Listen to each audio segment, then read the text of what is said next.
sea moss, bloom powder, fridge-scaping, and dreams of a full grocery cart? Has a full pantry become a thing of fantasy? As grocery prices hike and the wellness movement grows stronger, food has become one of the hottest luxury goods on the market. But one has to wonder, how deep-seated is our envy for the large strip of salmon that we saw during a Fitfluencers haul? Welcome to BS, a podcast where we take an in-depth look at different scientific and social phenomena and innovations whilst tying them back to broader societal perspectives and why you should care. We're so happy you're here and enjoy the episode.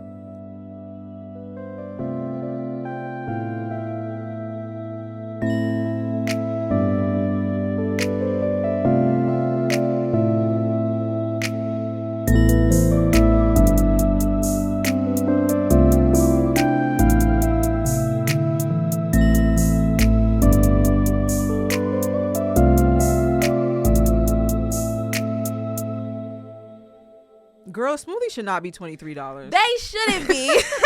Like, I'm sorry. Like, I hate to be a boomer, but like, this is honestly at this point past a sign of the economy. Like, this is a sign for where we are as a country, which is clearly not in a good place. This is ridiculous, okay? And none of me and my homegirls are not pleased with this shit. But the marketing is almost working because it's like, I do want to tune into the videos of people trying it. Like, I do want to tune in and realize, like, what in this smoothie is making people actually pay that price. Like, there are some meals that shouldn't even be $23.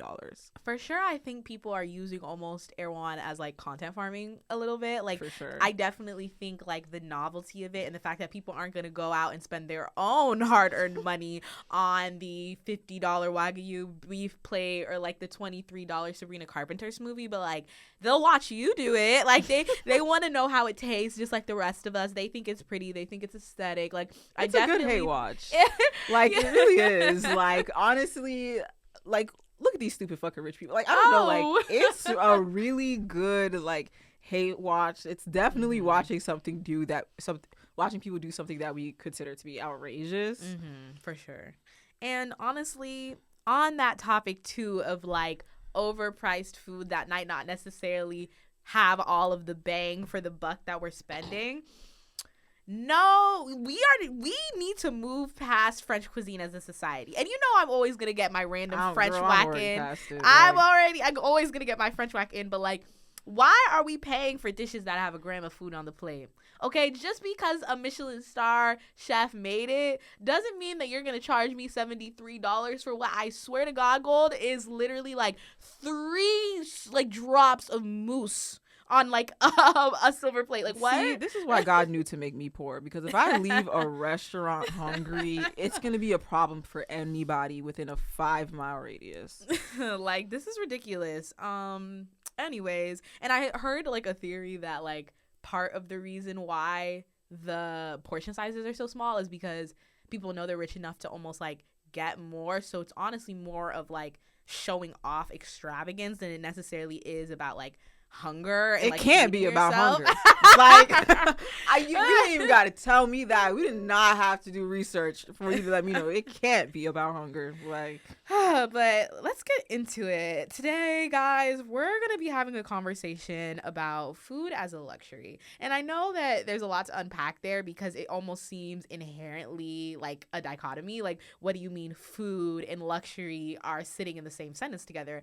But we're gonna unpack that. As always, we did a lot of peer-reviewed research on our sides, you know, really investigative journalism, going into different corners of the internet to figure out where we are right now and kind of what is the environment looking like, and why do we all of a sudden just see so much content and so many brands aligning themselves with food and marketing it within a luxury space. So first, like, I think we should start with kind of the concept of luxury and really just defining luxury. So already when I look it up, there's a lot of differing versions and definitions of what we consider luxury to be. Oxford Language describes it as the state of great comfort and extravagant living, or an inessential desirable item which is expensive or difficult to obtain. Merriam-Webster states it as a condition of abundance or great ease and comfort. They also say something adding to pleasure or comfort, but not absolutely necessary. Or another alternative definition is an indulgence in something that provides pleasure, satisfaction, or ease. So clearly we're seeing a lot of the same key words sprinkled throughout these definitions. Like, it mostly revolves around two key things. It's something that's considered to be desirable and pleasurable, like people are actively pursuing this thing. But then it is also something that's considered to be out of reach, and it's not necessarily one of life's necessities, which is actually a question that I kind of wanted to ask you, because at this point, like, are we considering a luxury to be something that's not one of life's necessities, or are we just going to kind of stop the buck at it's just something out of reach, period, regardless of if we consider it to be a necessity or not? No, I definitely think that it not being a necessity is kind of the crux of what makes something a luxury, regardless of even sometimes the accessibility of the thing. Like, I feel like it's really important to, like, make that distinction, which is why food as a luxury sometimes feels paradoxical. But I think it's really the types of food that people are getting, and like the levels to which like they are expanding, like the different cuisines that they're like interested in. However, I do feel like, because we live in like a capitalist society and necessities are something to be earned and not given, that we are heading down that path where necessities are going to become more of a luxury, like how you see certain countries selling like clean air in cities and areas that have a lot of pollution, or even the fact that nutritious food specifically, and food that actually has all of the things that you want to get from it and is not bad for you, is now also being categorized as luxurious. Like, we literally have a store whose name is Whole Foods. Like that's not a thing already. Like, its name is Whole Foods. Also, to offer a different perspective, something that I was thinking about too is like, yes, we say certain things are luxuries or certain things are necessities, but that isn't necessarily historically accurate when I think about who has access and the haves and the have-nots, because technically food has always been a scarce resource. A lot of things have always been a scarce resource. So to me, it's almost interesting that, like, yes, we categorize certain things as luxury and not luxury, but like, there's also just a very large portion of the planet that has never had these things, or never had consistent, reliable, safe access to these things. So were they even accessible to begin with? But hey. Yeah, probably not really. I honestly think the difference in definition is whether something is like a right or a freedom. And when it comes to luxuries, I don't think there'll ever be a right. And I feel like that distinction is necessary. Like, I need this to live. I mean, I can die. They did it all the time, but like, I may not need the Bloom green juice to live, but I need something, child. Like, Another thing that I think is important to touch on is kind of the psychology of luxury consumption. Y'all know we're always going to get into our science angle.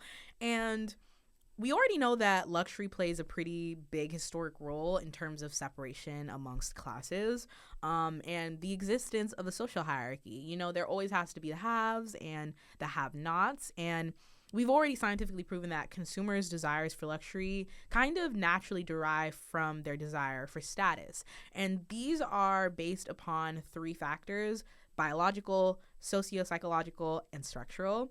And for all of these, I have some very interesting factoids, and I'd love to get your opinion, Gold. But I thought this was very interesting when I was reading this one review article about luxury consumption psychology. So first of all, on the biological side, testosterone is a hormone that we obviously know both men and women have it, and it's actually associated with the need for status in both animals and humans, and has links to increasing the desire for luxury brands. And there was a study done that showed that male customers purchased more expensive products in the presence of another male employee that they considered to be physically dominant to them, and the effect was actually greater the shorter the male customer. So like, shorter men in comparison to, I guess, physically dominant male employees were more likely to spend more money in the store in order to prove a point. I thought that was very interesting.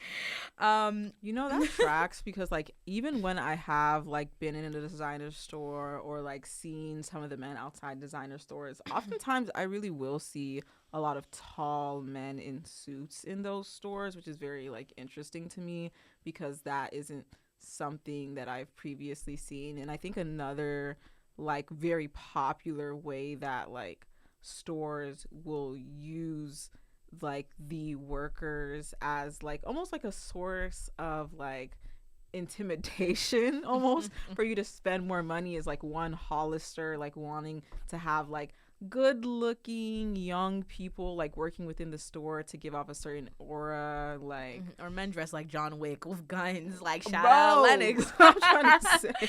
To go into like the socio-psychological factors, conservative, like people who are politically conservative also seem to attach more importance to maintaining status, and the ones that are higher in socioeconomic status tend to exhibit a greater desire for luxury products and brands because it allows them to kind of vertically differentiate between themselves and others, and also just like goes and endorses their beliefs about the hierarchy's legitimacy. Like they already felt like there was a social hierarchy in place. They already felt like there were reasons why certain people were placed where they were, and them being able to have access to the capital to participate in luxury consumption is almost just another self-fulfilling prophecy that kind of proves to them like, well, hey, like I do deserve these things, and like people don't deserve to have things, and like this is just the structure that we're working within. And you can often see the opposite throughout history and counterculturalism when you see hippies, you see goth people who historically tend to lean more left, and how they will tend to like dress down to almost be viewed as more like of a common man with the like we are equal, sending a message through their consumption also. Yeah, because liberals are more likely to differentiate non-hierarchically, which means that their focus is more on things that are unique, that are creative. They're more likely to want experiential, not necessarily material consumption. So I thought that was very interesting. And the last thing, and this might actually be the most interesting thing that I found, was in terms of like structural, we already know that like greater income inequality makes people more sensitive to status signals because it's just something that they don't have access to. And I think that this stat it's not shocking, but it's definitely very drastic that over 70% of the 40 most frequent online searches performed in U.S. states with greater income inequality referred to status goods, whether that's luxury brands or jewelry, whereas none of the top 40 online searches referred to status goods in states with lower income inequality. And I just think that is so interesting, but also super, super indicative of, once again, like structural forces kind of imposing class differences on people. Like I never really got the idea or like understanding of like people don't know that they're poor, people don't really necessarily know, especially like kids. But I'm like, when I moved to Georgia, it was such a big culture shock. Like and not necessarily coming from like, a lower income family, but even just coming from like a smaller city where like these status signals, like everybody was they were more alike, I would say, in terms of like the culture that we practiced and the way we practiced it in middle school, to like coming to a larger city with more demographics and more of an urbanized setting. Like there were so many different status symbols everywhere, and I immediately felt out of place. Like, and it was so bad. Like middle school me was literally trying to throw out my entire closet because everybody was wearing Vineyard Vines, everybody was wearing Supreme, everybody was wearing the Nike basketball socks. Like everybody was wearing very specific, and like I picked up very early that these things were also meant to signal the type of person that they were. Like, these are the hobbies that I have. This is the house that I live in. These are the spaces that I occupy because this is the clothes that I wear. And I thought that by buying the clothes, that would grant me access. That would make me the type of person that I was trying to become, which is their friend. That's so funny hearing it from your perspective, because as somebody who was living in the city in, like, elementary school, like, moving outside of the city was actually my culture shock, because I lived in an area that was very low income but was also, again, really in the crux of like city life. So you would see kids, lie all the time, like, yeah, my mom don't let me wear my Jordans to school, like, yeah, I got an iPhone but I can't take it to school because like somebody's gonna steal it. Like, people would, even when they couldn't actually reach these status symbols, they were very much aware that they existed and definitely wanted to like have those things to be seen as cool or be seen as, you know, somebody who also could be your friend. Mm-hmm. So yeah, very, very interesting. And obviously had experiences with this at a young age, but obviously going back and looking at the documented research, it still feels a bit jarring. And the last thing I'll kind of say on just luxury, like as a concept, before we dive into like specific food related stats, is that I think the way that we're thinking about luxury as a society is also shifting.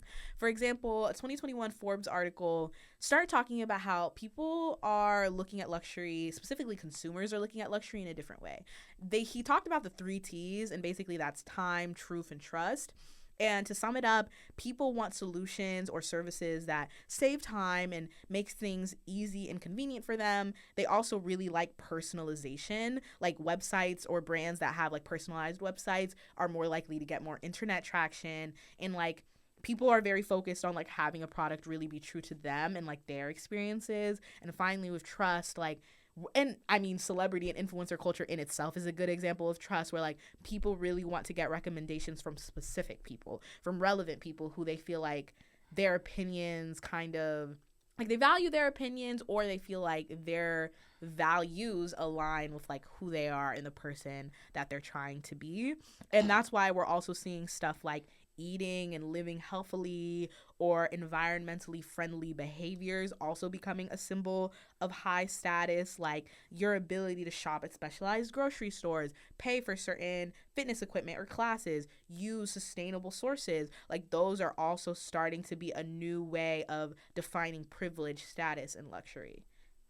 Which is honestly, I think, such a interesting difference, because like historically, you know, the classes were not seeing eye to eye when it came to luxury or the fact that you had more than me. And that is honestly some of the biggest critiques that they had for the upper class. I mean, to this day, people still like misquote Marie Antoinette when it comes to like the let them eat cake, qui mange de la brioche, like the idea that these people could not even have bread, but you are saying let them have brioche, which is obviously a more like fanciful bread that requires more expensive like materials, and showing a definite like division in people, like especially like upper class people's ability to relate to the lower class and their struggles. Although it's a misquote, I think it stayed around for so long because of how much people relate to the fact that food is definitely always been a divider in terms of like access to certain kinds of food. Like I remember even when we were learning about the French Revolution, my AP World teacher was telling me like when people can't feed their kids, that's when they revolt. Like the economy, inflation is always one of the most important things that people name for like their number one, number two, number three thing during American presidential elections for like what they're voting for and like what things matter the most to them during the election. And I think an even like more relevant and like even more recent example of this is in 2018 when Bill Gates went on Ellen and like she made him play a game where he was guessing the price of groceries, and he was just guessing just absolutely asinine. Like this man thought pizza rolls were $22 in 2018. I have a question about that too. Okay, what was the size of the package of pizza rolls? Like, what did he think? Like, I'm confused. It was like a pretty normal, again, like it was an $8 package, so it couldn't have been anything crazy. And also, it's not like he was close with anything else either. Like, maybe if it was the pizza rolls that he messed up on, and like he had even a semblance of understanding of the average grocery price, other people may have gotten it a bit, but no, like he was just way off for every single thing. Throwing darts and hoping they stick. And it was like, it blew up. And it blew up because of how people were just so ready to like roll their eyes. And it's just been like showing the like stagnancy of that historical difference between food prices just working as a signifier of the disconnect to lower class struggles. Mm-hmm. And like, I mean, we were literally talking about school right now because again, like this starts in your youth. Like you notice even in your childhood, like school lunch is such a bigger thing than honestly it really should be. Like, especially living in Georgia and living in a red state where like school lunch is not free for everybody. Like, baby, this is not Minnesota. Like, I, especially being at a lower income elementary school, have seen like children get meals snatched out of their, like literally a third grader victim of this. snatched out of their hands. Like they did not play. They would be like, you need to call your mom. You only have $2 in your bursary account. Thanks. Like, and I'd have to go call my mom. And it was never on purpose or anything like that, but like, imagine that for kids who actually are food insecure or who actually that might have been their only meal. Like, what? It's just absolutely ridiculous. And even like the difference between like, oh, you eat school lunch. Well, I brought a packed lunch. Like my mom packs my lunch, you know? Like there's definitely like even deeper than the fact that their mom is even packing the lunch. Sometimes it's just like the fact that your mom has the time to pack you a lunch is also an economic signifier. And even like when they're doing like cross-sectional studies on food insecurity, it was found that like it was correlated with significantly higher odds of bullying victimization because again, it is showing some form of social signifier like you don't have money on, like I'm better than you. Like, and kids even they pick up on the way adults act and they recreate them in the spaces that they have together. For sure. Like kids are sponges, and back to what I was saying earlier about like kids don't know poverty. Yes, they do. Like, yes, they literally do. And if they don't already know it, they're going to go to public school and other people are going to impose that on it. Whether it's the lunch lady snatching that lunch from it or the friend that is making fun of whether it's their ethnic food or their food not looking as good or as, you know, like eye-watering and stuff, mouth-watering. Like people are going to impose the fact that like you are economically constrained onto you, and your world is going to flatten because of that. Exactly. Like, okay, you saw how everybody got that new Lunchables and you don't. Or literally, I remember one time that this girl, her dad would just come to school and like bring outside food. So like sometimes Chick-fil-A, sometimes pizza, and like he would always tell her like she could only pick like 5 friends or 4 friends that she can bring to like eat with her, and that he would just buy enough food for the 5 of them. And like honestly, the way that was, I'm sure that wasn't his intent, but the way that was vicious. Like Ilyana, like I was this girl's friend, and like you could see on that day that people were being exceptionally nice to her. Like I felt bad one day when she did pick me to eat outside with her, and like I had to leave the friends who weren't picked because 4 is not a lot of girls. Like it was, again, like it was a very like interesting, I felt like I was in a Stanford experiment. Games. Like like why I was gonna be quiet and just let you talk about it, but like why does it feel a bit dystopian? Even as a child, it made me so uncomfortable. Like, oh my gosh, like, yeah, maybe it would have been better if you just left it to the girl. Like, but I mean, I like you said, probably not a harm in it, but once again, like actions have impact, they reverberate out, and even simple innocuous things like this signify to people that they are part of the have-nots. And honestly, like the understanding money's role in kids' life works badly both ways. Like they were doing like surveys in the US that it was the Health Behavior in School Age Children Survey, the HBSC, and over 12,000 kids completed this survey, and it was composed of like 86 items to like measure health indicators and like food insecurity and things like that. And it showed that food insecure students were more likely to bully and to be bullied. And obviously there's like confounding variables with this, because I'm just like, food insecure students tend to like be more likely to live in poverty, be more likely to have other external factors going on at home. But it just like really shows how much like that class division with food impacts a kid. Like I literally remember my friend talking about how when she was living in an incredibly like poor area in Jersey, how it impacted the kids so much. Everybody was just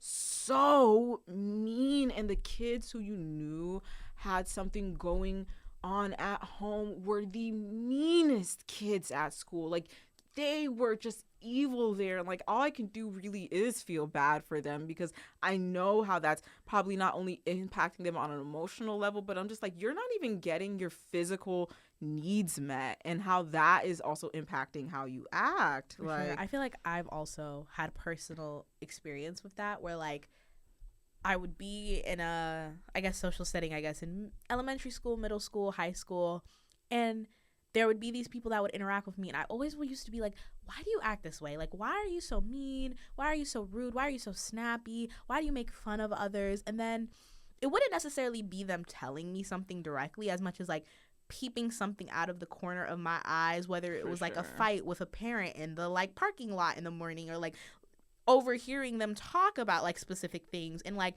that's when it would really start to click to me that there were external factors, and it definitely made me a lot more soft-hearted and empathetic towards like, maybe like the way they're acting isn't the best. Okay, I can appreciate that they are being rude or they are being XYZ things, but like, it is like, they're kids. Like, I always talk about how like people are kids. Like, I give people a lot of grace looking back at stories from like when I was younger, because like I also know that I changed a lot and matured as a person and refined who I was and the way I spoke to people. But like, they were just kids placed in incredibly hard situations, and they were just letting it out the only way they knew, which was anger and frustration. Exactly. And it just shows again like how much of a role scarcity and social position plays.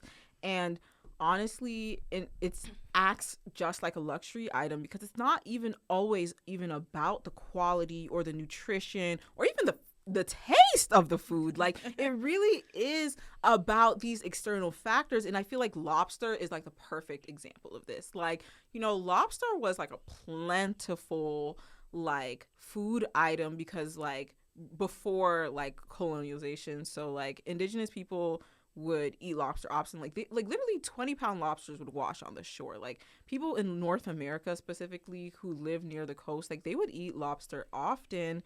And even then, when colonizers came, they would prefer cod or they would prefer eel, simply because like it was harder to catch, and so it was more scarce. And lobster was associated more so with like insects, or associated with, you know, easy, abundant food. And it wasn't until the lobster started becoming over farmed and you could no longer easily get these like 20-pound lobsters that they became a luxury item. Like, the scarcity was necessary for people to appreciate it as a cuisine. No, we constantly have the, what do you call it, prisoner seafood discussion, when people are like, what was that even about? And like, I'm like, honestly, like, imagine being able to get food like the bottom feeders of the sea. Go ahead and just give me a whole bucket of that. I'm trying to say, like, they were saying feeding them lobster too many times a week was low-key kind of abuse. Whole time I'm like, that prison would have hated to see me come in, because I'm living in the present day. And honestly, like, I feel like things have definitely become exacerbated in the last couple of years, obviously. And I know it sounds like a broken record at this point because of COVID. Like, food prices have increased by 25% from 2019 to 2023 alone. This is faster than housing, transportation, and healthcare. Like, these numbers, like... And I'm, like, honestly glad that the statistics are coming out, because living it in the moment just felt crazy to see the hikes that we would see. And honestly, like, I've seen people go back and, like, remake a grocery cart that they had, like, saved on websites. Like, I saw one for Walmart and other, like, supermarkets where it's just, like, they would remake their grocery cart from 2019 in present day. And it's just, like, wow, like, this is, like, a ridiculous increase. Like, we're talking about $70, $100 more for the grocery cart, the exact same grocery cart. Yeah, me and Gold are definitely on our 519th discussion of how groceries are too. Anytime I have to get them, I'm gonna have that discussion. Like, I'm not gonna stop talking about it. I feel very like Jasmine Sullivan and like the song "Pick Up Your Feelings" for all of those tuning in. But like when she says like gas way too expensive, like that's just how I feel all the time when I look at prices of things nowadays. But continue. The thing is, like, Ilyana knows me, and everybody who knows me knows that I'm a frugal person. Like, I will nickel and dime every single thing that I have to spend money on. Like, I peep when the price, like, listen, I peep that shrinkflation too. Like, my eyes are wide open.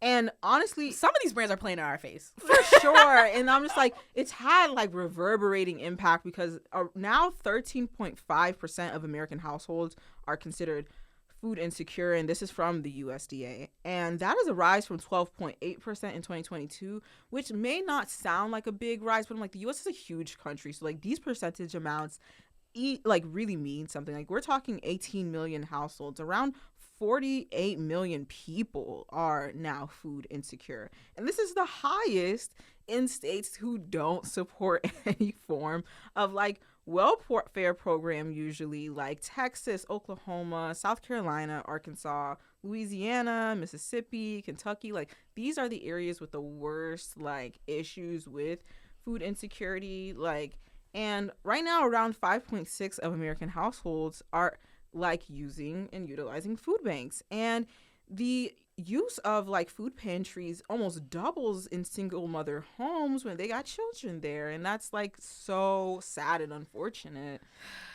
Just wow. Like, and the thing is, it's not even like we've necessarily ever really been in like a stable like society in which everybody's needs were being met, but like you said, post COVID there's definitely been a shift. Like For sure. Recession music is back, y'all. Like I'm definitely feeling now that Kesha's back on the scene and like all these different things like that. 2008 recession, but the thing is, it's worse now because I'm an adult. Like when 2008 I was 5, okay, I was real young, like, and I didn't necessarily have a conceptual. I was doing Just Dance in my living room, just having a good time whole time. My parents were probably nickel and diamond in the back, but like now that I'm old enough to like actually see, once again, prices changing in real time, people actively becoming food insecure, I'm like, what are we doing about this? Like, what? Come on, y'all. Like, we have bigger issues to be focusing on. Exactly. And I feel like a lot of these people also live in food deserts, which, if you don't know what a food desert is, it's a geographical area that has like very limited access to affordable and nutritious food, particularly. And this is often like, fruits, vegetables, whole foods. And another like very big factor in food deserts is that it's usually due to a lack of access to either transportation or a walkable supermarket, because these people usually live in areas that have experienced a lot of white fly, have experienced a lot of sprawl. So like they have a lot of abandoned buildings that nobody wants to build there because people there are low income and they know that's not where they can maximize their profits. They think the area is dangerous. And this leaves them with like corner stores at best and no access to an actual like supermarket for like those who live in the US. Like, and they also have poor transportation. So oftentimes they're taking bus rides and it takes them like an hour and a half just to get to the grocery store.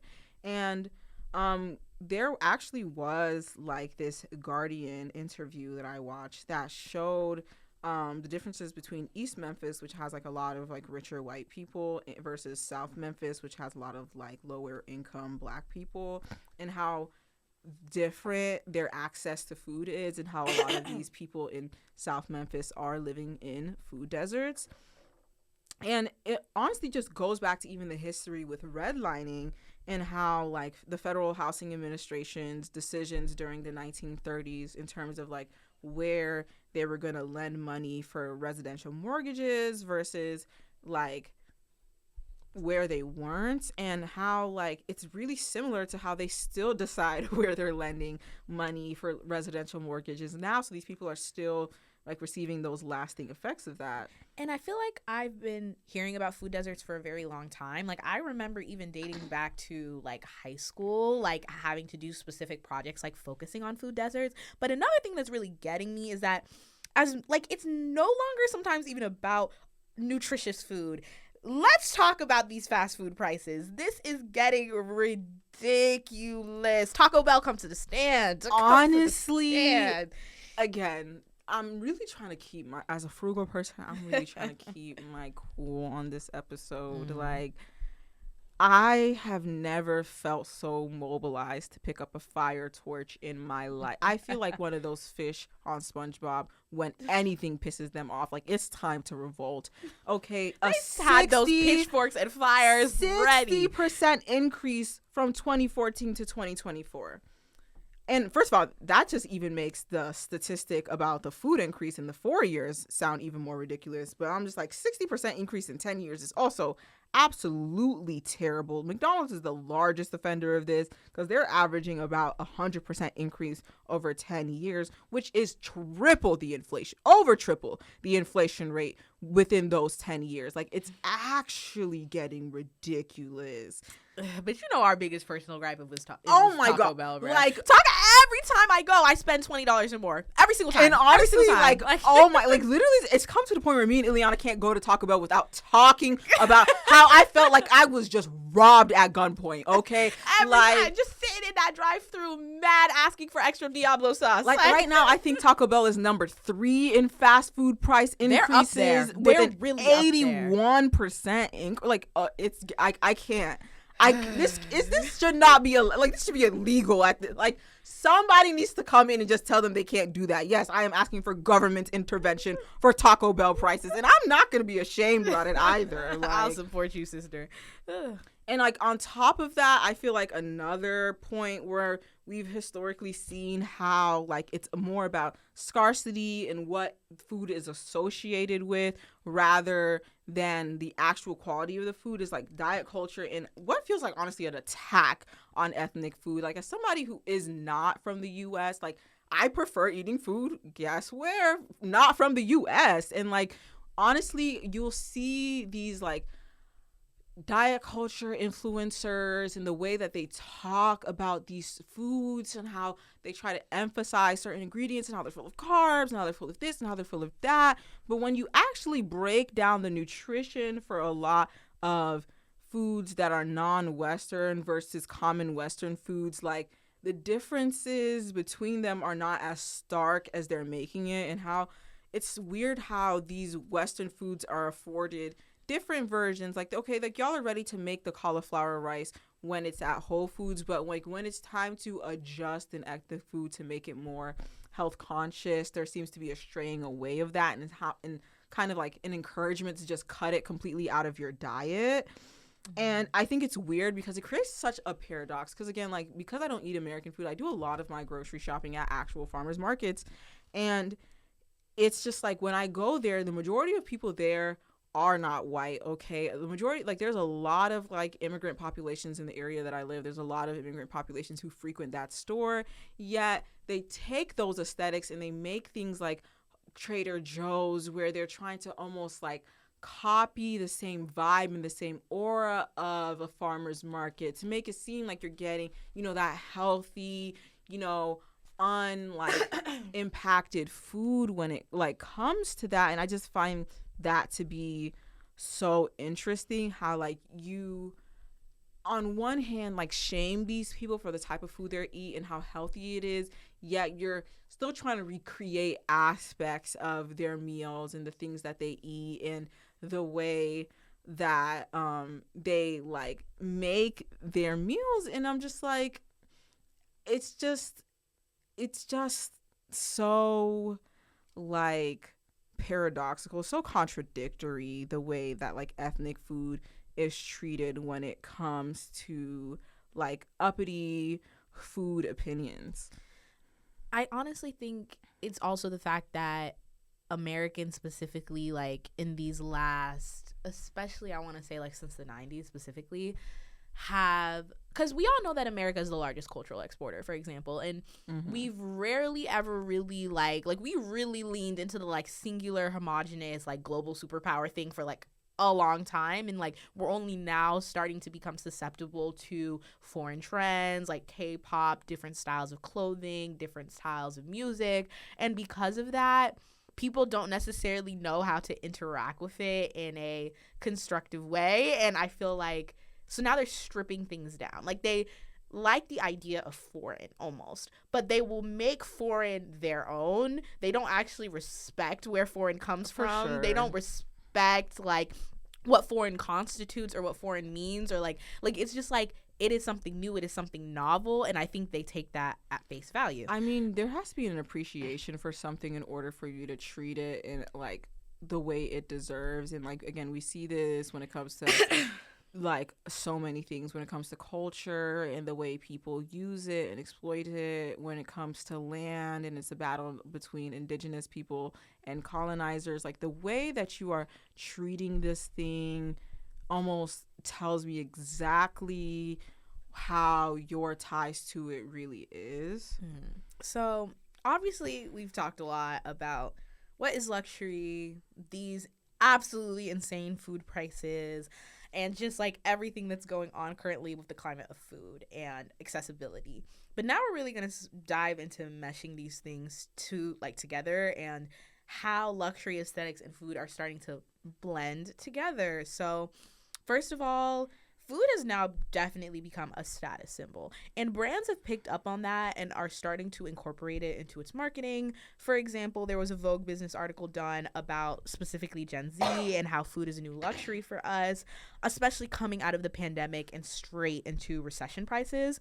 It's also more approachable for Gen Z, just in terms of price and affordability, but also the fact that their favorite celebrities and influencers are promoting these things. And so fashion and beauty brands, like, one thing about it, they're going to do their research and they're going to scope out the scene, and they are now starting to align themselves with food institutions and creators, especially because it allows them to cross over into multiple industries and pick up on consumer demographics that were previously untouched. And we all know that Gen Z is an especially sought after demographic, especially since we're starting to come of age. Like, for example, me and Gold are on the older side of Gen Z, but we're still relatively young, and so there's parts of Gen Z that aren't even legal. But what we do know is Gen Z is starting to get allowance money. Okay, Gen Z is starting to maybe go off to college or maybe entry level jobs. Like, Gen Z is starting to have money, and the brands see that. And that's why all of a sudden we're seeing collabs with Erewhon for smoothies. Like, this is beneficial for both sides. Like, Erewhon gets to promote itself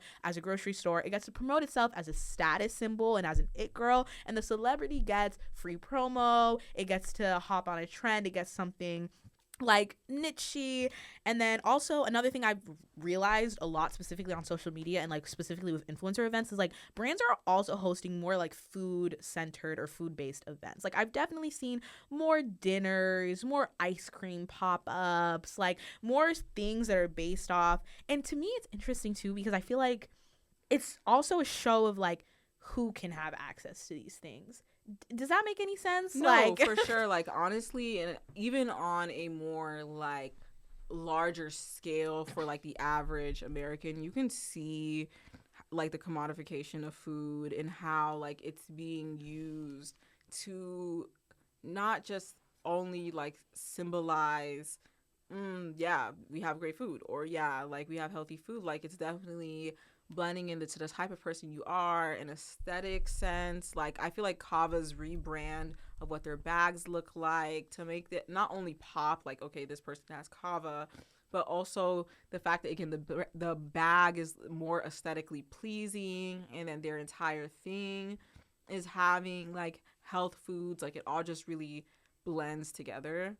I even like some of the like YouTube videos and creators that I pulled from for research for this podcast episode had already kind of touched on how like micro trends have shifted. And it was so like watching Madison Brown's video on this was like so eye-opening for me, because like I remember 2019/2020 era, and like our micro trends were singular pieces of clothing. It was the specific strawberry dress. It was the cowgirl shirt, like that specific green pattern dress. Like, micro trends were very specific things that people wanted to purchase. But now instead, it's all about core, girl, aesthetic, very Pilates, exactly, princess, coquette. Like these things are now symbolizing like who people want to be rather than what they have. And I personally feel like that's more sinister, because now it's, or like material things are already something like we literally have already talked about it in this episode that do make people feel worse and that do create like a greater sense of urgency for people. But like the fact that we're now making it almost like a moral statement of like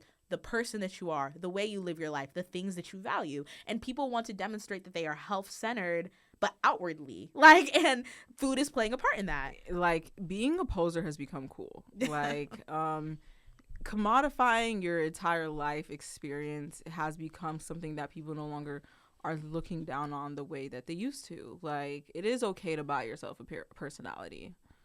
For sure. And past just like brands, or even just seeing like food itself like being fashioned as a luxury, like by just the general populace. And I'm going to talk about a couple of examples, but Gold, I already told you about this one specific TikTok account. It's at K Festriaga. I forgot how to pronounce her last name, but she's basically a food scientist. She has a master's in urban food systems and climate change, and her account has been tracking these changes for literally years, definitely at least since like January 2023. And I was like watching all of her videos in preparation for this episode, and she's literally predicted that food would start increasing in advertising in media as it has shifted to becoming a luxury good and as food prices have skyrocketed. And girl, like every single example that she has listed has at one point or another come true. So shout out to her, because she really saw it, and I love that for her. I love a good expert. But like, for example, celebrities and influencers are starting to display food, and like not even necessarily just like your common like fruit bowl with a couple of lemons in there. Like, no, they are displaying off-season food or excesses of food, and it's for decoration. It's not being eaten. Nobody is eating this food. It is inevitably gonna end up going to waste. A good example she brought up was like Khloe Kardashian had like a flower arrangement, and it had cut up oranges in it, which is especially interesting because oranges and orange juice, if you don't know, have been having like severe food shortages since I want to say like mid like 2023, so like June 2023. Like it has been like a serious thing, and because of that, prices have jumped up. And I'm not necessarily saying that she did it on purpose, but I definitely think there's a juxtaposition of like using oranges in a centerpiece that are not being eaten, that is inevitably going to go to waste in a couple of days. It's just like that, the fact that that is now like being almost like shown off to people, like that is the symbol. Like it's no longer like that is the symbol of my wealth, not my background. And honestly, like you could even see it in those like ASMR like fridge stocking videos where it'll be like a lady who, if not living on her own, lives with a quite small family, and she is stacking that fridge to the brim. Like she is packing that fridge. Like it's just like, who is gonna eat all of the, and like they do it often too, which makes me even wonder, like, are you actually even using these groceries that you're buying, or are you just doing it for the love of the game? Like, are you just doing it for, again, for the content and the fact that it's going to make you a buck because people are living through you when they see you take the cereal out of the colorful box and put it in the clear container with the white lid. What? And like they're seeing you put the like individualized clear containers in the fridge so you can put all of your different types of green juices. Like grocery hauls are definitely like now a sign of wealth for sure. Like people, and multiple people have talked about this, but now the flex is just having a full fridge. Like now the flex is literally just being able to demonstrate that you have abundance, that you have food. And I think that people are starting, for example, there is this new trend called fridgescaping. Basically the way that it works is basic like landscaping, but for your fridge. Like people are putting flowers in there, they're putting vases in there, they're putting maybe like season, like I saw one person do it based off of Halloween, so like seasonal decorations in there. And it's basically a way of brightening up, livening up, and like putting your food on display within the fridge. And to me, this is my opinion on it, I feel like for a lot of people, it's a form of having luxury in your own home. Like, I think this is to the, like, incredibly bountiful celeb dinners and centerpieces and, like, having all of those charcuterie boards at the Oscars, for example. Like, I feel like this is, like, the middle class to upper middle class version of this. For example, like, we know, like, the celebrity fridge complex and, like, how, like, you know how I always say, like, the rich will move on to new frontiers? Like, once certain things start becoming accessible, you'll find that rich people will move on to another thing to become the class signifier and differentiate them from those that don't have as much, or those that they feel like are posers or new rich or whatever. And, like, how celebrities will always have these incredibly large, like, kitchens and food spaces that we're constantly seeing on Architectural Digest, but, like, they don't actually utilize these spaces, but the fact that they have these spaces and the fact that they stay well stocked are a symbol of wealth. Like I said, fridgescaping is just a more accessible version of that, because I think people also want to be able to do that. But now, instead of doing it on the scale of like my $50 like or $50 million like Beverly Hills mansion. Instead, it's like, maybe I don't have all of that, but what I can do is show off my fresh grapes like in my fridge. And honestly, if you feel like you either weren't privy to this beforehand or you just like weren't clocking when you were seeing people flexing their food, this is the perfect season, because just wait till November 28th. You think people aren't flexing? Just wait till Thanksgiving. Like, you are about to see signs of a poor just wait till Thanksgiving. You're about to see hungry people. Okay, people will no matter how many times people complain, people will be posting that plate. They'll be posting that dinner spread, because again, like, I'm having great food right now. Like, and you need to know that. You need to know that about me. Like, that needs to be something that is known. And yeah, I think that obviously the rise in food prices has inevitably made food a luxury class. Like, I think that there's really no argument there. But I also think there are other factors that are starting to lead into it. I already touched on, like, people think that this is an outward display of like who they are, and the recent focus on the wellness industry and just like how gym bros and like the overall our society is in a health craze right now. Once again, COVID is another reason for this. Like, people are especially worried about their health, and companies and different industries have picked up on that and started to incorporate that into their marketing. And I think that's another reason why food is starting to come into the mainstream as some sort of marketing tactic. As well as a lot of things that drive human behavior. Fear is just such a big part of this. Like, honestly, it's really sad, because like, as we watch like some of Trump's FDA policies like roll back in, we're seeing like a listeria outbreak everywhere you blink, whether it's frozen pancakes and waffles, whether it's McDonald's, whether it's Boar's Head. Like, people are nervous about what is in their food, and I feel like Americans have felt that way for a long time now, that we are not eating a healthy and nutritious diet. But again, like, my sadness comes from the fact that American individualism often pushes us to pay more money and try to see if we can top dollar like our way out of a clear like federal crisis. And instead of like demanding more from our legislators, we want another Erewhon, we want another Whole Foods, we want another like random green juice that's gonna cure every single thing that's wrong with your body when you woke up this morning. And it's like, I hate that that is the direction we're moving, instead of a more collective push to have better food options. It just reminds me of how people's sentiments about the vaccines were. Some people were literally saying that their fear just comes from the fact that they could get it for free, and they're like, nothing ever good is for free in the US. Like, honestly, I feel like I would have trusted it more if they would have charged me $20.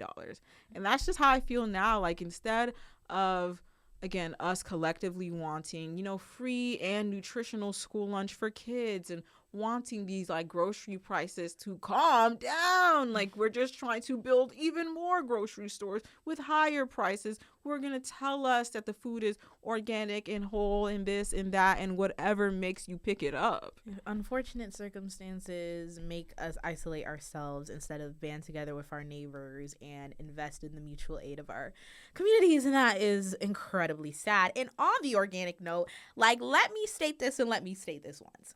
Just because it says it's organic does not mean that it's good for you. I feel like people have a fundamental misunderstanding of certain terms like free range, organic, just different things that are very much leaning into greenwashing by these companies of like trying to paint a better light of like their food, their produce, and like how it actually is being farmed and harvested. And like, just because it's organic doesn't mean that, for example, the labor was fair and like, you know, good for the people who work these jobs. Like, just because it's organic doesn't necessarily mean that it's free of certain, like, it's, you have to really like just look at that nutrition label, please, y'all, because organic, I mean, anything can get that USDA organic label, genuinely anything. But again, like we discussed throughout this whole podcast, like, it's more about the aesthetic of a healthy person, and it's more about the illusion of health, because you will see an influencer say, I don't eat processed foods, and then they will pull out some keto granola 30 grams of protein bar that literally looks like a piece of dog shit,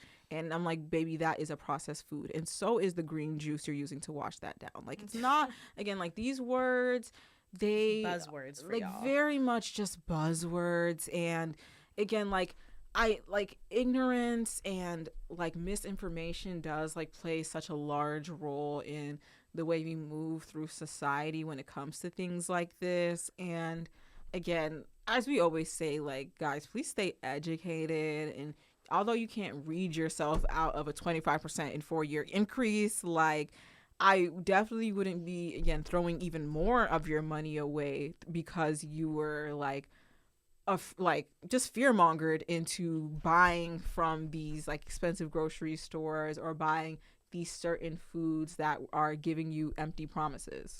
Yeah. And on that, the last thing that I'll touch on is just the lipstick effect and kind of how people want to be able to consume still. Like, people want to engage in frivolous consumption and have things because they know they can't afford anything else. Like, Gen Z knows we can't afford a house, okay? Like, we know that's not on the horizon for us anytime soon. We already saw what the millennials went through. We know that cars or European luxe vacations, like other things that have been traditional forms of material luxury consumption as we have known it to be, have changed. They've shifted and they've become a lot more inaccessible. And so now people just want to have something to access. Okay, they want the $17 Erewhon smoothie because it makes them feel nice. And that might be their treat for the week. But like Gold has already said, like, it's important to look at the messages that are pushed to us, because trust and believe, guys, the reasons why people push certain messages is because they want you to respond in a certain way, whether it's because you are the product or whether it's because they're trying to push mainstream messaging about what is important and what we should value as a society. It is always important to critically digest the things that you're consuming and the trends that you're seeing, because it is often indicative of a larger societal shift on that topic. And honestly, we can get deeper into that, but that'd be honestly a whole nother episode. For sure. So with that, thank you guys for listening to us yap about food as a luxury. Remember to always stay educated, always stay critical, always stay curious. And also, y'all know that y'all can tune into the required reading, which is basically just all of the research that we did on this. We'd love to hear your guys' thoughts on this episode. Always feel free to shoot us an email if you want us to focus on specific topics. But with that, bye. Bye.